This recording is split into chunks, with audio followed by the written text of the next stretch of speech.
তো ফজরের নামাজের মিনিমাম আধা ঘন্টা আগে আমাদেরকে ওঠার অভ্যাস করতে হবে। এই যে ঘুমটা ভাঙলো, ভাঙার সাথে সাথে কি করব? ভাঙার সাথে সাথে আল্লাহ শুকরিয়া, আলহামদুলিল্লাহিল্লাযী আহইয়ানা বা'দা মা আমাতানা ওয়া ইলাইহিন নুশুর। বাস, এই যে ইবাদত হয়ে গেল। এবার আপনি আরেকটা দোয়া পড়বেন, এটা শিখে নেন। আপনি পড়বেন লা ইলাহা ইল্লাল্লাহ ওয়াহদাহু লা শারীকা লাহু লাহুল মুলকু ওয়া লাহুল হামদ ওয়া হুয়া আলা কুল্লি শাইইন কাদির সুবহানাল্লাহ আলহামদুলিল্লাহ ওয়া লা ইলাহা ইল্লাল্লাহ ওয়াল্লাহু আকবার লা হাওলা ওয়া লা কুওয়াতা ইল্লা বিল্লাহ আল্লাহুম্মা ইগফিরলি। এটা পড়ার পরে হাত তুলে দোয়া করেন, যা দোয়া করবেন তাই পাবেন ইনশাআল্লাহ। এটা জানতেন না? তো এই দোয়াটা হচ্ছে দোয়া কবুলের অস্ত্র। ঘুম থেকে ওঠার পর যদি এই দোয়াটা করে দোয়া করেন, ইনশাআল্লাহ দোয়া কবুল হয়ে যাবে ইনশাআল্লাহ। আমাদের জীবনে চাওয়া পাওয়ার কি অভাব আছে? প্রচুর চাওয়া পাওয়া। বৈধ চাওয়া পাওয়াগুলোকে পাওয়ার জন্য আল্লাহর সাথে সম্পর্ক করতে হয়, আর আল্লাহ পাকের সাথে সম্পর্কে কিছু ওসিলা মাধ্যম লাগে। এই দোয়াগুলো হলো মাধ্যম, আমলগুলো হচ্ছে মাধ্যম। তো আল্লাহ পাক যেমনটা বলেছেন, ফাযকুরুনি আযকুরকুম ওয়াশকুরুলি ওয়া লা তাকফুরুন, তোমরা আমাকে স্মরণ করো, আমিও তোমাদেরকে স্মরণ করব। আল্লাহ পাক তো এভাবে বলেছেন, যখন একজন মানুষ মনে মনে আমাকে ডাকে, আমিও মনে মনে ওকে স্মরণ করি। মনে করেন আপনি মনে মনে আল্লাহকে বলছেন, আল্লাহ আমি অসুস্থ, আমাকে শেফা দাও, বা আমার রিজিকের টেনশন আছে, আমার রিজিকের টেনশন দূর করে দাও, আল্লাহ আমাকে হেফাজত করো, আল্লাহ আমাকে দিনের জ্ঞান দাও, তোমার আনুগত্য করার তৌফিক দাও। এই যে মনে মনে আপনি আল্লাহকে ডাকছেন, নিঃসন্দেহে ওই মুহূর্তে আল্লাহ পাক আপনাকে স্মরণ করছেন। সাত আসমান ভেদ করে আরশের উপর থেকে আল্লাহ পাক আপনাকে স্মরণ করছেন। আল্লাহ পাক বলছেন, যখন একজন মানুষ জনসমক্ষে আল্লাহকে স্মরণ করে, যেমন আমরা এখন করছি, জনসমক্ষে সবার সামনে আল্লাহর কথা আলোচনা করছি, আল্লাহ পাক বলছেন আমিও তখন এর চেয়ে অনেক উত্তম জনসমাবেশে ওই বান্দাদের কথা স্মরণ করি। আল্লাহ পাক আমাদের কথা স্মরণ করছেন, আমাদের কোনো ফিলিংস আছে? আল্লাহ আমাদের কথা স্মরণ করছেন, ওই যে যুবক ছেলে বসে বসে ফোন টিপছে, কোন ফিলিংস আছে? মানে মনস্তাত্ত্বিকভাবে অন্তরে যখন নূর থাকে না, পাপ করতে করতে যখন অন্তরটা কলুষিত হয়ে যায়, কোনো ফিলিংস কাজ করে না। এক খুন করবে, কোনো ফিলিংস নাই। সুদ খাচ্ছে, কোনো ফিলিংস নাই। জেনা করছে ডেইলি, কোনো ফিলিংস নাই।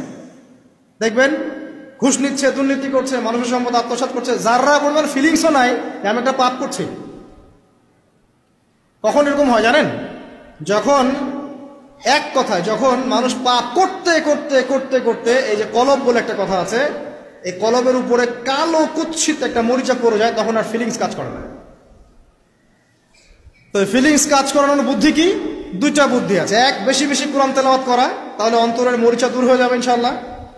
আর দুই হচ্ছে বেশি বেশি মৃত্যুর কথা স্মরণ করা, তাহলে মনের মধ্যে যে কালিমাগুলো আছে আস্তে আস্তে দূর হবে ইনশাআল্লাহ। মৃত্যুর কথা কে স্মরণ করে এখন? মানুষ তো চলাফেরা করে এমন ভাবে যে কোনোদিন মরবেই না। কে স্মরণ করে? যে টেবিলের তল দিয়ে ঘুষ নিচ্ছে, ও স্মরণ করে মৌতের কথা? যে মেয়েটা বোরখা পরে যে ডেটিং করে বেড়াচ্ছে, জেনা করে বেড়াচ্ছে, ও কি মৃত্যুর কথা স্মরণ করে? যে ছেলেটা এখনকার যুব সমাজের বেশিরভাগই মাদকের সাথে সম্পৃক্ত, গার্লফ্রেন্ড বয়ফ্রেন্ড অ্যাফেয়ার্সে আছে, হ্যাঁ, টিকটক প্রজন্ম, আড্ডাবাজি করে সময় কাটায়, গুন্ডামি করে, মাস্তানি করে, এর মৌতের কোনো ফিকির আছে? একজনকে বড় দায়িত্ব দেওয়া হয়েছে, সবার সম্পদ লুটপাট করে খাচ্ছে, এর মৌতের ফিকির আছে নাকি? এর মধ্যে ফেরাউনি চেতনা এসেছে, আনা রব্বুকুমুল আলা, আমি মহান রব, আমি তোমাদের মহান রব। ওদের মধ্যে ওই চেতনা কাজ করছে যে সূরা মুমিনুনে যেটা বলা আছে, যে আমরা এখানেই জন্ম নেই, এখানেই মারা যাই, আমরা পুনরুত্থিত হব না। আপনাদের গ্রামাঞ্চলে যে চায়ের স্টলগুলো আছে, দেখবেন ওই যে টিভি ছেড়ে রেখে দিবে, ঘন্টার পর ঘন্টা টিভি চলছে, মানুষ চা খাবে 1 কাপ আর টিভি দেখবে 5 ঘন্টা। ওর যে হায়াতের কোনো মূল্যই তার কাছে নাই। আল্লাহ পাক তাকে একটা সময় দিয়ে পাঠিয়েছেন, কোনো ফিলিংসই নেই। অথচ মানুষ প্রতিদিন, দিনে রাতে, প্রত্যেক দিন মানুষ অহরহ মারা যাচ্ছে। যাদের ভিতরে মৌতের চিন্তা আছে, তারা কিন্তু পাপ কম করলেও ফিরে আসে আল্লাহর দিকে, কারণ তাদের প্রতি মৌতের ফিকির আছে। আর যাদের মৃত্যুর কোনো চিন্তা নাই, তারা এই রাজনীতি বলেন, অর্থনীতি বলেন, সমাজনীতি বলেন, আর এই পরিবার আর ধর্ম বলেন, সমস্ত ক্ষেত্রে পাপ করে বেড়াবে, কোনো ফিকির নেই। আল্লাহ পাক আমাদেরকে মৌতের ফিকির করার তৌফিক দান করুন, এবং পরকালের জীবনটাকে আসল জেনে দুনিয়ার কাজগুলো করার তৌফিক আল্লাহ পাক দান করুন। আসেন তো এবার আপনি শুকরিয়া আদায় করছেন, আলহামদুলিল্লাহিল্লাযী আহইয়ানা বা'দা মা আমাতানা ওয়া ইলাইহিন নুশুর। আধা ঘন্টা আগে ঘুম থেকে উঠেছেন, এখন কি করবেন? বাথরুমে যাচ্ছেন। এই বাথরুম করাটা কি দুনিয়াবি কাজ না?